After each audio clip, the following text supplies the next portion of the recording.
Staff nursing counselling లో గందరగోళం నెలకొంది. అధికారులు నిన్న మధ్యాహ్నం 2 గంటలకు కౌన్సిలింగ్ కు పిలిచి ఇప్పటి వరకు ప్రారంభించలేదని అభ్యర్థులు ఆవేదన వ్యక్తం చేస్తున్నారు. రాత్రి నుంచి కోఠీలోని వైద్య విధాన పరిషత్ వద్ద 225 మంది పడిగాపులుగా వస్తున్నారు. అటు ఆప్షన్స్ ఇచ్చిన దాని ప్రకారం బదిలీ చేస్తలేరని నర్సింగ్ స్టాఫ్ ఆందోళన వ్యక్తం చేస్తున్నారు. వెంటనే కౌన్సిలింగ్ ను రద్దు చేయాలని నర్సింగ్ ఆఫీసర్స్ డిమాండ్ చేస్తున్నారు. అక్కడి నుంచి మా ప్రతినిధి వంశీ మరింత సమాచారం ఇస్తారు. వంశీ, అక్కడ కౌన్సిలింగ్ లో ఎందుకు గందరగోళం నెలకొని ఉంది? అభ్యర్థులు ఏమంటున్నారు?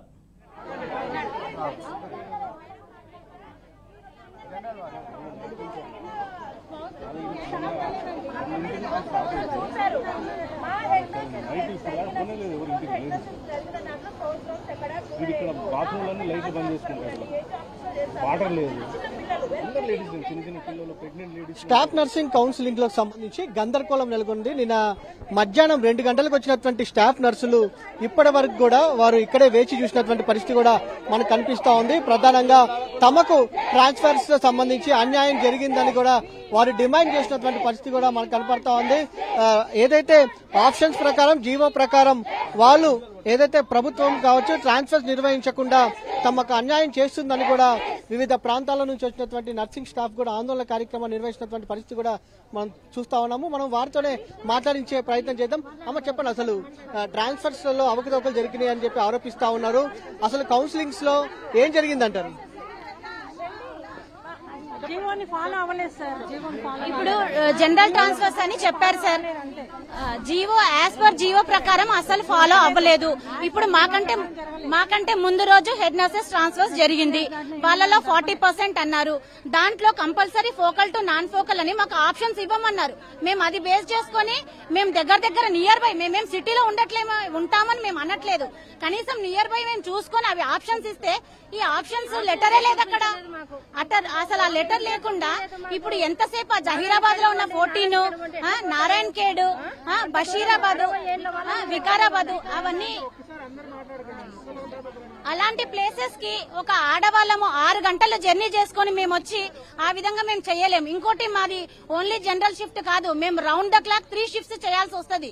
ఇప్పుడు ఎంతసేపు స్పౌస్ మీద ఉన్న కాన్సన్ట్రేషన్ ఇంకా వేరే ఎంప్లాయీస్ మీద లేకపోతే మేము ఎంప్లాయీస్ కాదా? మా మీద ఎందుకు అంత జెన్యూనిటీ లేదు? అయితే మీరు నిన్నటి నుంచి ఇప్పటి వరకు కూడా ఇక్కడ వెయిట్ చేస్తా ఉన్నారు. కౌన్సిలింగ్ జరిగిందంటారా? సార్, మేము రాత్రి 4:30 వరకు ఉన్నాము. మా ముందే ఇక్కడ మరి మా పెద్దవాళ్ళందరూ చూస్తూనే మాకు నర్సింగ్ కి సంబంధించిన యూనియన్ వాళ్ళు కూడా మమ్మల్ని ఏమాత్రం పట్టించుకోకుండా మమ్మల్ని అలా వదిలేసి వెళ్లిపోయినారు. ఇప్పటి వరకు మాకు కనీసం వాళ్ళు ఏం జరుగుతుందనేది కూడా మమ్మల్ని అడగలేదు వాళ్ళు ఇంతవరకు. ఇంకోటి అంటే ఇప్పుడు జహీరాబాద్ లో 14 ఉన్నాయి, మిగతా ప్లేస్లలో 20 ఉన్నాయి అంటున్నారు. ఇప్పుడు మేము వెళ్లి చేయాలంటున్నారు. కొత్త వాళ్ళకి మీరు ఇవ్వలేదా? మేము ఆల్రెడీ కల్వకుర్తి, మేము మిగతా ప్లేసెస్ అన్ని కూడా చేసి వచ్చిన వాళ్ళం. సో మమ్మల్నే మళ్ళీ మీరు అక్కడికి పంపించాలని అనుకుంటున్నారు. ఎందుకు మాకు తెలియాలి. కొత్త వాళ్ళని ఇవ్వచ్చు కదా సార్. అయినా ఇంకోటి దాంతో పాటుగా కౌన్సిలింగ్ కి సంబంధించి పోస్టులను హైడ్ చేస్తున్నారు అనేది కూడా అంటున్నారు. ఇందులో ఎంత వాస్తవం?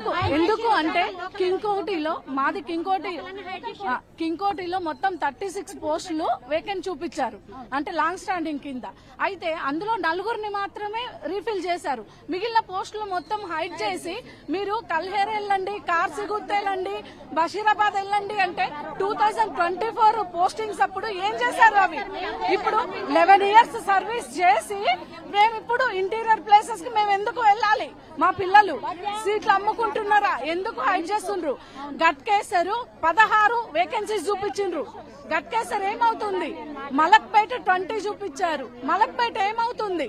అవన్నీ ఎవరికి ఇస్తారు? హైడ్ చేసి మమ్మల్ని ఖచ్చితంగా బలవంతంగా సంతకాలు పెట్టించారు. నిన్న సిస్టర్స్ ఉన్నారు, బలవంతంగా బషీరాబాద్ మీరు పెట్టాల్సిందే.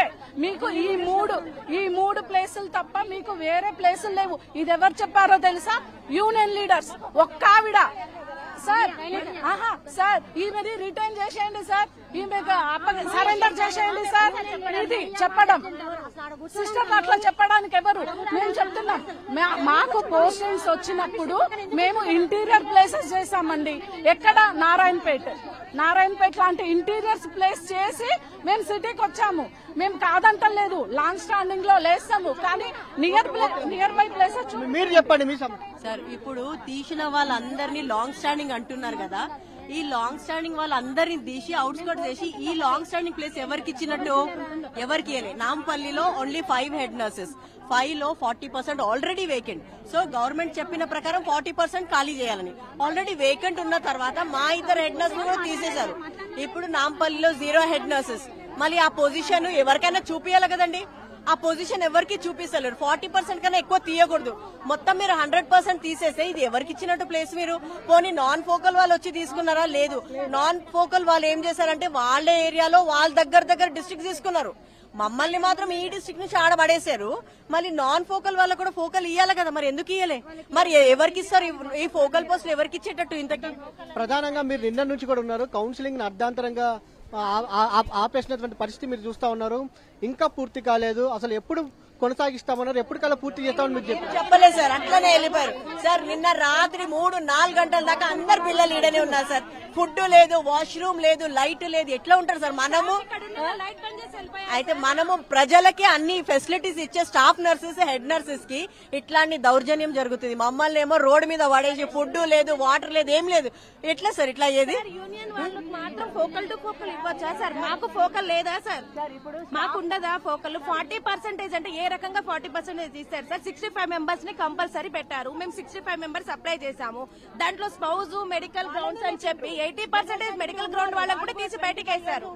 మరి వాళ్ళు లేరు సార్. ఇప్పుడు మేము 11 ఇయర్స్ సర్వీస్ ఉన్నా బయటకు వెళ్ళిపోయాము. 25 ఇయర్స్ సర్వీస్ ఉన్నా వాళ్ళు లోపలే ఉన్నారు. మరి ఎట్లా తీశారు? ఇప్పుడు దాంతో పాటుగా రాత్రి నుంచి కూడా అందరు ఇక్కడ మహిళలు ఉన్నారు, వెయిట్ చేస్తా ఉన్నారు. కౌన్సిలింగ్ ఇంకా పూర్తి కాలేదు. వీరందరూ కూడా వివిధ ప్రాంతాలు, మొత్తం వీళ్ళు ఏ జోన్స్ కి సంబంధించిన వాళ్ళు ఉన్నారంట? నేను Telangana medical employees union general secretary. నా పేరు ఇందిరా శ్రీలక్ష్మి.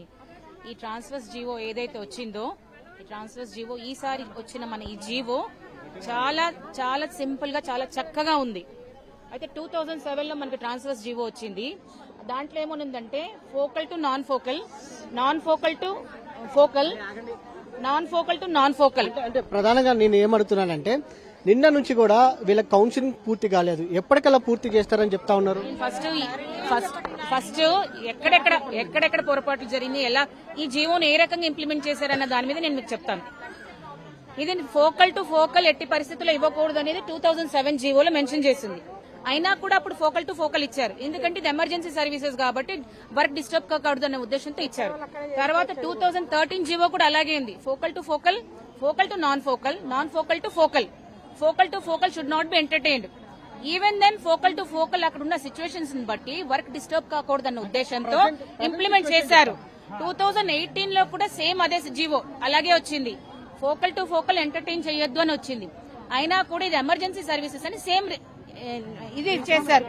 ఇప్పుడు 2024 జీవో అనేది 2000 focal to focal, focal to non focal అనేది మాకు డెఫిషన్ అనేది చాలా మంది